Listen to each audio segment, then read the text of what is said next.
Olá, vamos dar continuidade então à aula de farmacologia dos antidepressivos. Nesta aula, vamos falar de algumas classes que são menos utilizadas, mas que também podem ser úteis no tratamento da depressão. E vamos começar falando então dos antagonistas dos receptores alfa-2 adrenérgicos. Primeiramente, nós temos que lembrar que o receptor alfa-2 adrenérgico é um receptor pré-sináptico. E a principal função dele é fazer a retroalimentação negativa, diminuindo então a liberação da noradrenalina. Ele também está presente em alguns neurônios serotoninérgicos e, quando ativado, ele também pode diminuir a liberação da serotonina. Além disso, os neurônios noradrenérgicos do lóculo ceruleus, que inervam os neurônios serotoninérgicos do núcleo da RAF, promovem aumento da liberação da serotonina através da atuação dos receptores alfa-1. Deste modo, o que eu quero dizer com isso é o bloqueio do receptor alfa-2 nos neurônios nos terminais pré-sinápticos noradrenérgicos vai aumentar a noradrenalina. Apesar de haver uma redução da liberação de serotonina em algumas regiões, se esse bloqueio ocorrer no lóculo ceruleus, haverá esse aumento da noradrenalina no núcleo magno da RAF, fará com que ocorra aumento da serotonina devido à ação dos receptores alfa-1.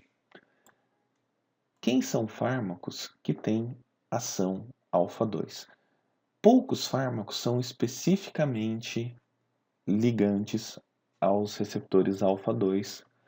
E desses fármacos, nenhum que são exclusivos, que se ligam aos receptores alfa-2, nenhum consegue ter uma ação significativa no sistema nervoso central por não conseguir ultrapassar a barreira hematoencefálica.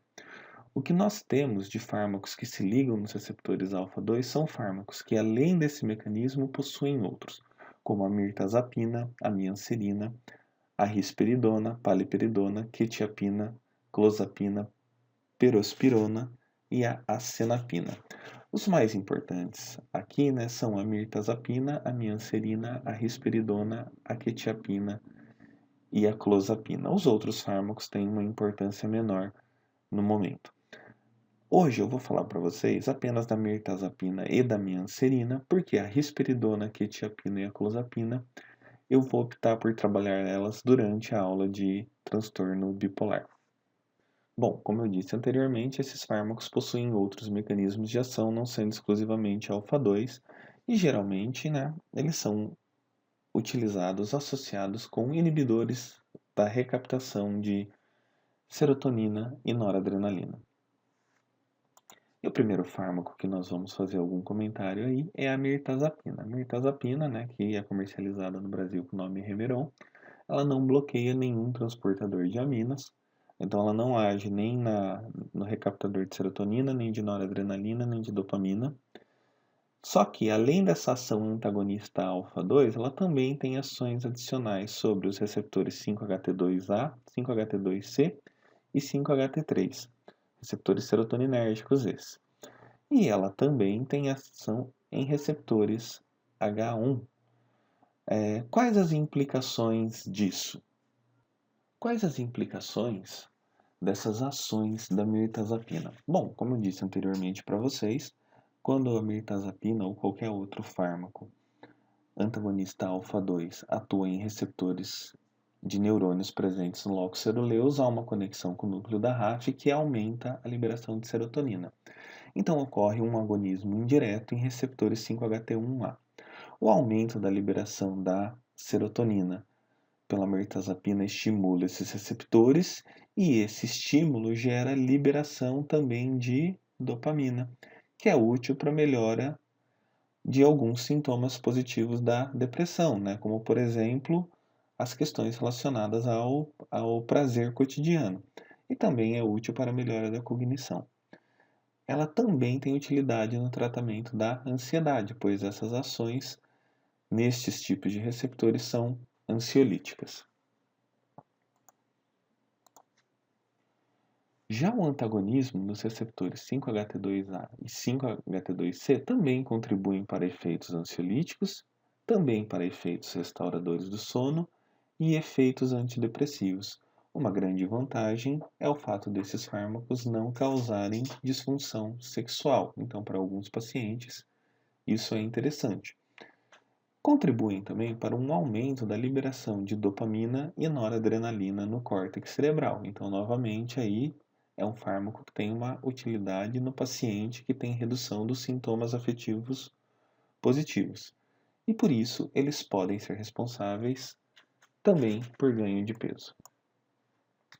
O antagonismo em receptores 5-HT3 é muito interessante devido à diminuição de alguns efeitos indesejáveis esperados de fármacos antidepressivos, como por exemplo náuseas. Nós sabemos que o receptor 5-HT3 é um receptor acoplado a um canal iônico e por este motivo esse receptor que está presente na zona quimiodeflagradora do vômito, quando ativado, ele produz náusea de forma muito rápida e intensa. O antagonismo neste receptor é interessante para a diminuição de efeitos adversos. E o antagonismo em receptores H1 de histamina podem causar sonolência, né? Então eles são responsáveis por diminuir problemas relacionados ao paciente que tem dificuldade de sono.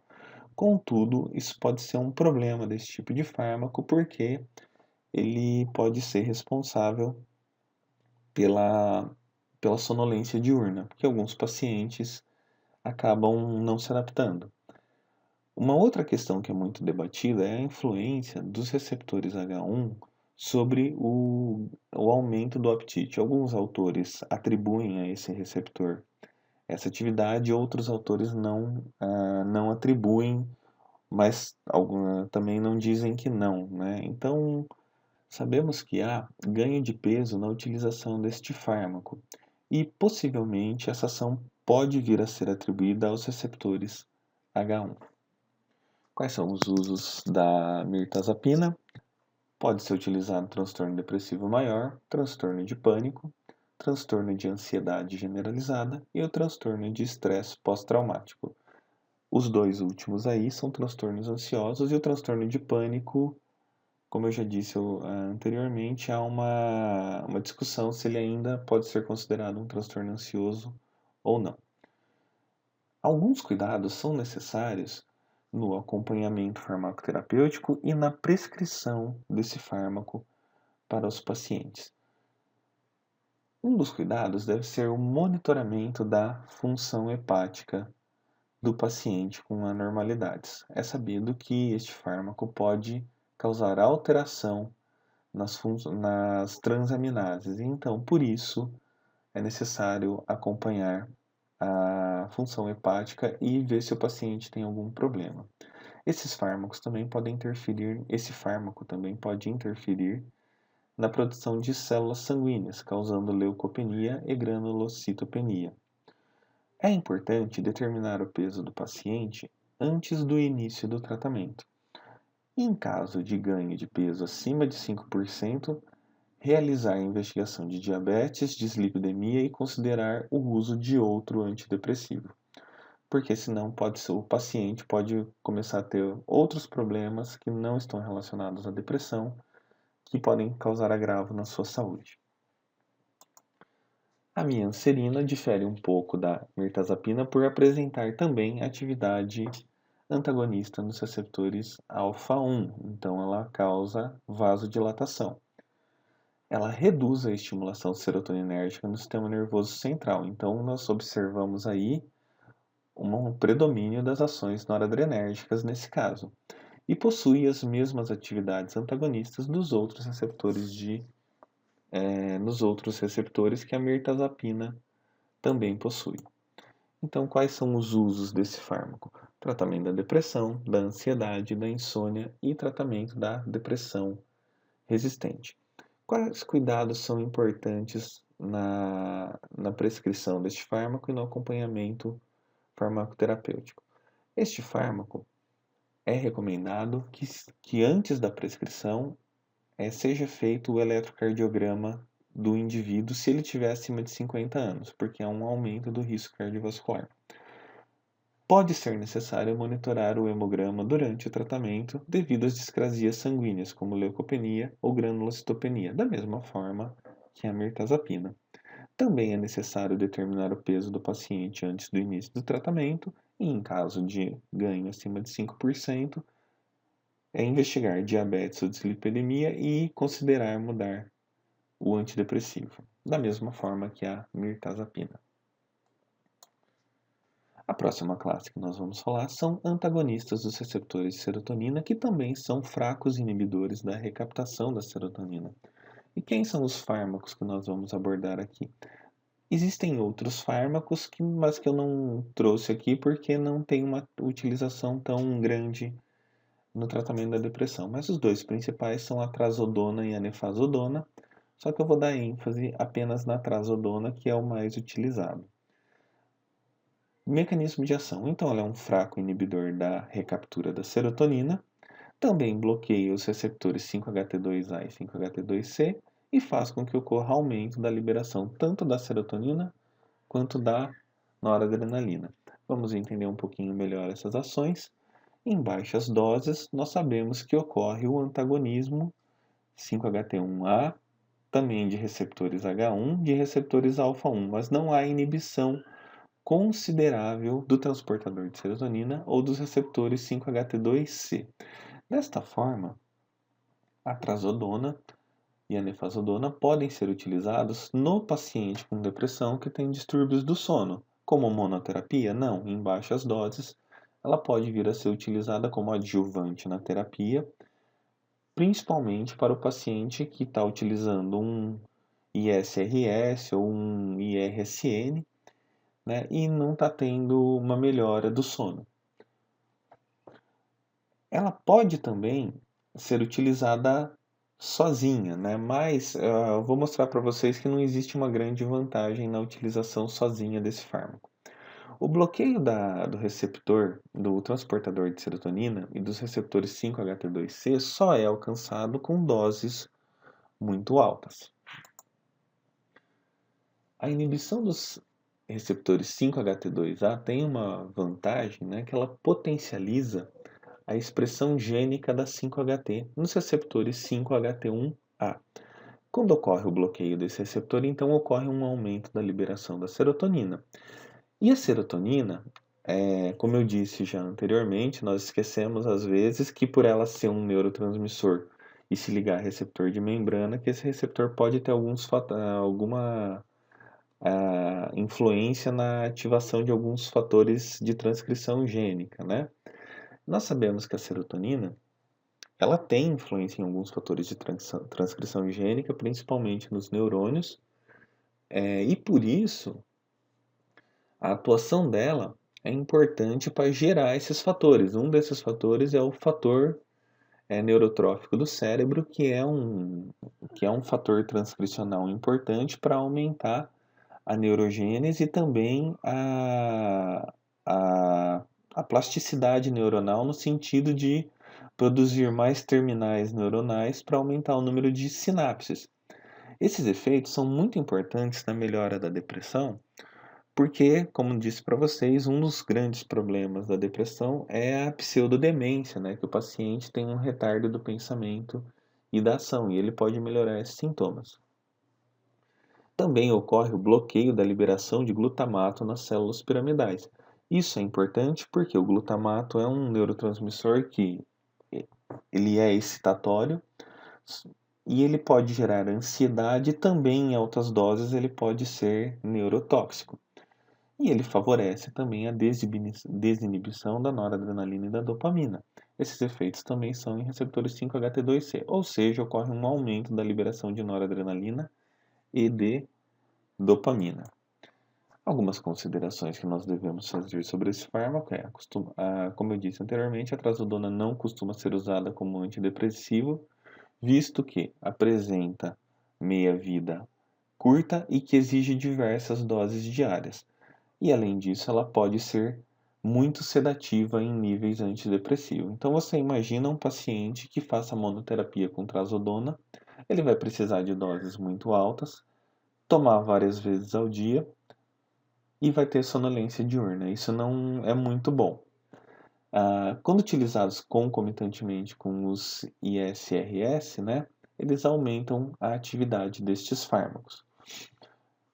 Então, o principal uso é geralmente nos pacientes com distúrbio do sono, e os efeitos adversos são sedação, né, que nós estamos debatendo aqui, hipotensão, pela ação que eu disse para vocês, antagonista alfa-1, pode causar arritmias cardíacas, priapismo, né, paciente do sexo masculino, no caso, ter ereções não controláveis, e pode haver alguma toxicidade hepática. Um outro grupo de fármacos que não é tão utilizado por psiquiatras mais novos, né, mas ainda tem a sua utilidade, são os inibidores da monoamina-oxidase. E esses fármacos, eles estão um pouco mal afamados devido aos seus efeitos adversos, mas eu vou mostrar para vocês aqui que eles têm uma utilidade, sim, eles podem ser considerados uma opção terapêutica. Primeiro contando um pouco da história, né, os inibidores da monoaminoxidase foram de fato os primeiros fármacos antidepressivos a partir da observação que a ipronizazida, né, um fármaco utilizado no tratamento da tuberculose, causava inibição da monoaminoxidase e aumento da, da liberação, consequentemente, de alguns neurotransmissores, como noradrenalina, dopamina e serotonina. E esse fármaco, então, ele apresentava atividades antidepressivas. Alguns estudos de neuroimagem mostram, né, que o aumento da atividade da monoaminoxidase A em pacientes com depressão é observado de forma até contundente. Então, a monoaminoxidase A, que é a responsável pela degradação da serotonina, muitas vezes ela pode ter uma maior quantidade, uma expressão maior, e por isso o paciente pode ter depressão. Em alguns pacientes com deficiência nas proteínas controladoras da expressão gênica da monoaminoxidase, né, ou seja, eles não controlam a produção de monoaminoxidase, eles produzem excessivamente, eles podem apresentar maiores concentrações dessa enzima e por isso, então, eles podem também vir a apresentar maiores quadros depressivos. E como eu disse para vocês, existem dois tipos de mal, que é a monoaminoxidase A e a monoaminoxidase B. Qual a diferença entre as duas? A monoaminoxidase B atua principalmente, né, dentre os neurotransmissores aqui de interesse, na dopamina. E ela é encontrada nos espaços extracelulares e nos neurônios tanto de serotonina, como dos neurônios noradrenérgicos e nos neurônios dopaminérgicos. E a monoaminoxidase A, que é a que mais nos interessa quando nós falamos em tratamento da depressão, ela tem como substrato a serotonina e a noradrenalina. Contudo, ela não é encontrada em neurônios serotoninérgicos, apenas em neurônios noradrenérgicos e dopaminérgicos. E ela é encontrada também no espaço extracelular, e aí ela pode ser responsável pela biotransformação da serotonina neste espaço. Quais são os fármacos que atuam como inibidores da monoaminoxidase? Nós costumamos dividir esses fármacos de acordo com o tipo de inibição, se é reversível ou reversível, ou com relação à enzima que ele inibe. Por exemplo, nós temos aqui alguns inibidores irreversíveis, que são a feneuzina, a tranilcipromina e a isocarboxazida. Esses fármacos, eles inibem tanto a monoaminoxidase A quanto a monoaminoxidase B. E nós temos aqui inibidores reversíveis, como as anfetaminas e a moclobemida. A anfetamina inibe tanto a A quanto a B e a moclobemida inibe apenas a monoaminoxidase A. A inibição reversível e irreversível da monoaminoxidase, ela faz com que a enzima seja completamente destruída e o organismo tenha que produzir outra. Então, por isso, os efeitos são muito prolongados. Às vezes, o paciente pode ter efeitos, às vezes, por 15 dias, 20 dias, até que seja recomposta essa enzima.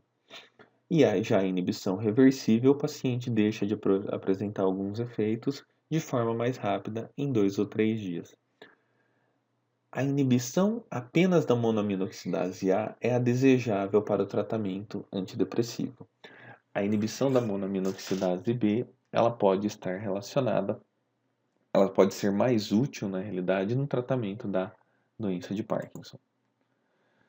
Então, usos, né? Aqui nós vamos falar esses fármacos que eu coloquei na terapia da depressão. Existem outros fármacos que são utilizados na terapia do mal de Parkinson. E os efeitos adversos podem ser aumento da pressão arterial devido ao aumento do tônus noradrenérgico e com isso também arritmias cardíacas. Pode haver insônia, pode haver aumento do apetite e interação com a tiramina, ou a famosa reação do queijo, ou seja, alimentos fermentados que possuem grande quantidade de tiramina podem então ter um aumento da liberação da noradrenalina e isso causar uma certa toxicidade. Algumas interações importantes dos inibidores da monoaminoxidase, né, são com fármacos que têm perfil de atuação em receptores adrenérgicos ou aumentam o tônus da noradrenalina. E quem são os fármacos que podem fazer isso e causar algumas crises hipertensivas? Os descongestionantes nasais, a efedrina, alguns estimulantes centrais, como anfetaminas utilizadas na terapia da obesidade, metilfenidato, a famosa Ritalina utilizada no TDAH, a modafinila, que é o Stavigil utilizada na terapia da narcolepsia, sonolência diurna, antidepressivos tricíclicos, inibidores da recaptação de noradrenalina, inibidores da recaptação de noradrenalina e dopamina, inibidores da recaptação de serotonina e noradrenalina e alguns supressores do apetite, como sibutramina, fentermina e fenproporex. Né? Lembrando que a fentermina e a fenproporex também são anfetaminas. E ela também pode causar um aumento da temperatura corporal, hipertermia maligna, né?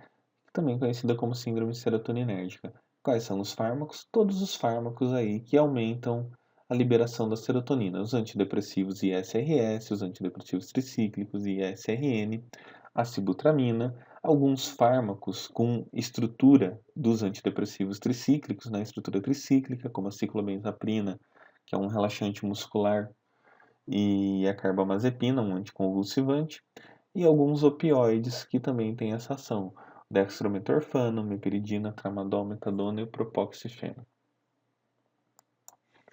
A agomelatina é um fármaco recentemente novo em relação aos que nós estamos debatendo e tem um mecanismo de ação diferente dos fármacos que nós vimos até agora. De todos os fármacos, ela que apresenta algumas diferenças consideráveis no mecanismo de ação. A justificativa do uso da agomelatina é que nós sabemos que existe uma alteração no ritmo circadiano do indivíduo, né, com depressão. Isso acontece porque ocorre um atraso no ritmo circadiano e o paciente, então, ele não consegue dormir nos horários corretos e não consegue também acordar nos horários adequados. Ele acaba dormindo mais tarde e acordando mais tarde. Isso aí, nós sabemos que está diretamente relacionado com a gravidade da depressão. O paciente que tem esse atraso mais acentuado, pode ser que ele tenha uma gravidade maior da depressão. E essas alterações no ciclo circadiano podem levar a várias consequências, como o aumento da liberação do cortisol, que é o hormônio do estresse, o que não é muito interessante, porque o cortisol ele tem uma ação diminuindo a liberação de outros hormônios esteroides, como testosterona, estrógeno, progesterona e o GH, né? Redução da secreção da melatonina noturna. A melatonina é um neurohormônio produzido pela glândula pineal com ações sedativas importantes. Redução da liberação do fator neurotrófico do cérebro. Né? Então não há o crescimento cerebral, não há neurogênese, não há aumento da plasticidade neuronal. Então todos esses fatores são importantes aí para agravar a depressão. Então a proposta terapêutica da agomelatina é realizar um agonismo nos receptores de melatonina com o objetivo de regular o ciclo circadiano desse paciente. Esse fármaco também pode ter ações antagonistas dos receptores 5-HT2C. Como consequência disso, ocorre um aumento da liberação da serotonina. Esses receptores, né, como a gente já disse anteriormente, são localizados na ráfide do mesencéfalo e eles podem também aumentar a liberação da dopamina e da noradrenalina. Também são encontrados no núcleo supraquiasmático do hipotálamo, né? Ali nós temos o quiasma óptico, que tem uma conexão direta com a glândula pineal. E essa região é a região que vai determinar o ritmo de funcionamento do cérebro. Então, esse fármaco tem algumas vantagens na sua utilização. Ações: aumento da neurogênese, aumento do fator neurotrófico cerebral, ajuste do ciclo sono-vigília, diminuição da liberação do glutamato induzida pelo estresse, pelo aumento da liberação de cortisol, regulação das cascatas de transdução de sinais, sincronização dos ritmos circadianos e ações antidepressivas. Uma outra coisa que não é relatada aqui, mas que fica implícito, é que quando o paciente ele regulariza o ciclo do sono dele, ele também melhora a liberação do GH, o hormônio do crescimento. Pacientes adultos, né, liberam o GH à noite e esse GH liberado à noite, ele é responsável pelo desenvolvimento cerebral e também pela reparação de vários órgãos no organismo. Isso pode então reduzir outras comorbidades para o paciente. Quais são os usos indicados aí da agomelatina? Esse fármaco pode também ser utilizado em associação com o modafinil para o tratamento da narcolepsia, como estabilizador do humor em alguns transtornos relacionados e também em associação com benzodiazepínicos no tratamento dos distúrbios do sono. Alguns efeitos indesejáveis podem ser a sonolência ou a dificuldade de adormecer, que acontece principalmente no início do tratamento, mas com o passar do tempo, o paciente vai melhorando essa condição. Cefaleias e enxaquecas devido ao aumento do tônus serotoninérgicos, vertigens, ansiedade, efeitos gastrointestinais, também devido aos efeitos serotoninérgicos, diarreia ou prisão de ventre, alterações hepáticas e aumento da transpiração, hiperidrose.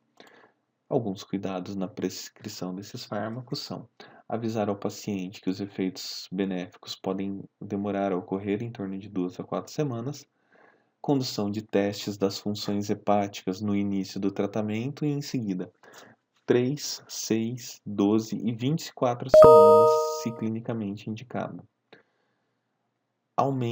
Aumentar a dose e realizar novamente esses testes. E quando o paciente tiver qualquer elevação das transaminases, repetir em 48 horas. Neste momento, nós vamos falar sobre os moduladores trimonominérgicos, que são algumas abordagens que são importantes nós falarmos sobre a liberação dessas monoaminas. Quem são os moduladores trimonominérgicos, né? Os principais moduladores trimonominérgicos são os estrógenos, o metiltetrahidrofolato, o hormônio tiroidiano, eletroconvulsoterapia e psicoterapia.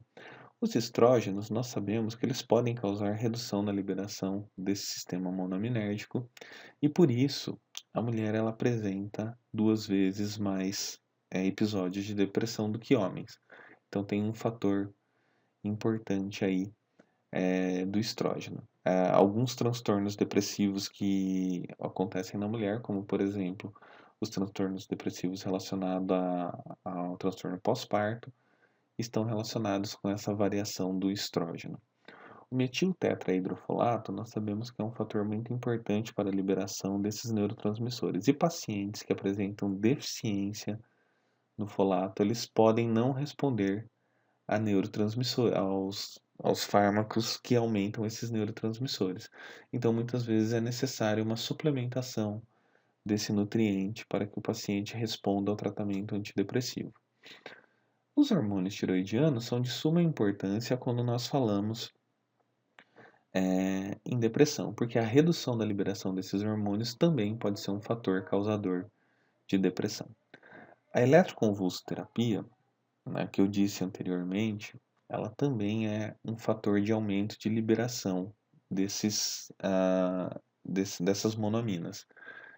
Em alguns casos, existe uma recomendação formal para a utilização da eletroconvulsoterapia, principalmente no caso de paciente grave com tendência suicida ou que tentou suicídio.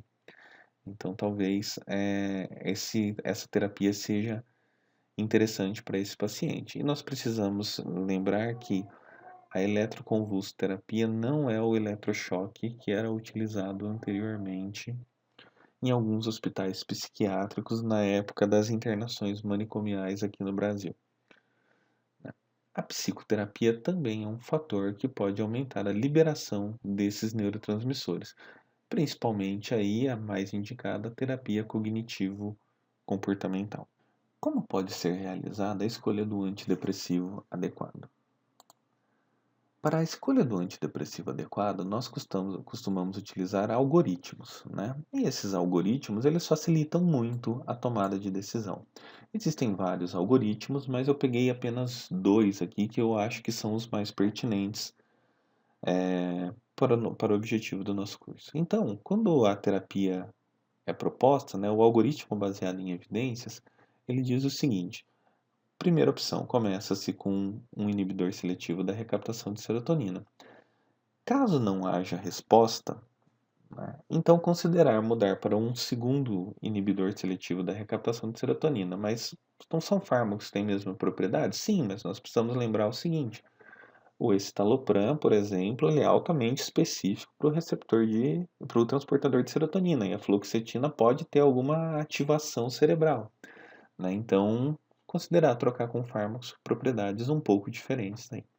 Ou então fazer a troca para um inibidor da recaptura de noradrenalina e dopamina, né? Ou então para um inibidor da recaptura de serotonina e noradrenalina.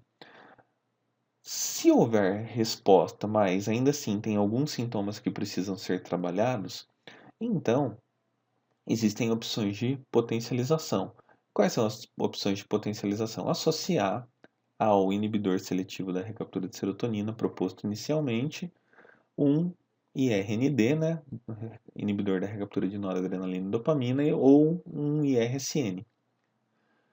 A opção 3, né, seria então, em caso de não resposta ou de não melhora, a utilização de antagonistas alfa-2, né, num caso de mudança, ou de antidepressivos tricíclicos. Agora, se houver necessidade ainda de potencialização de alguns efeitos, então a utilização do lítio e terapia.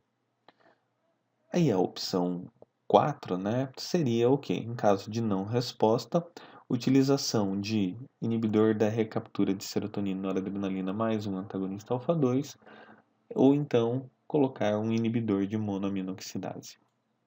O outro algoritmo que eu proponho aqui para vocês, né, é o algoritmo baseado em sintomas antidepressivos, e aí os sintomas do afeto negativo e os sintomas do afeto positivo. Então, nós temos aqui um paciente com transtorno depressivo maior, né? E aí, então, o que o clínico vai avaliar? Se ele possui mais sintomas do afeto positivo reduzido ou se ele possui mais sintomas do afeto negativo aumentado. Somente para diferenciar sintomas do afeto negativo aumentado. Depressão, sentimento de feiura, culpa, aqueles sentimentos negativos. E o afeto positivo reduzido seria a diminuição da atividade, do prazer nas coisas cotidianas. Então, se o paciente apresenta muitos sintomas de afeto negativo aumentado, é necessária então uma terapia que melhore a noradrenalina e a serotonina. Então, esses fármacos aqui podem ser utilizados, os inibidores seletivos da recaptura de serotonina, da recaptura de serotonina e noradrenalina, e os antagonistas e inibidores da recaptação de serotonina. Se o paciente ele apresenta apenas sintomas do afeto positivo reduzido, então a terapia pode ser baseada no aumento da dopamina e da noradrenalina, com essas classes de fármacos aqui, incluindo a modafinila, que é utilizada na narcolepsia. Se o paciente ele apresenta ambos os sintomas, então aí a escolha deve ser a associação de alguns fármacos, como inibidor seletivo da recaptura de serotonina e de noradrenalina e dopamina, inibidor da recaptura de serotonina, noradrenalina e noradrenalina e dopamina, e assim vai algumas outras associações aqui. Legal este conteúdo? Se você gostou, dá um curtir e se inscreve no nosso canal. Muito obrigado por assistir a esse vídeo e até mais.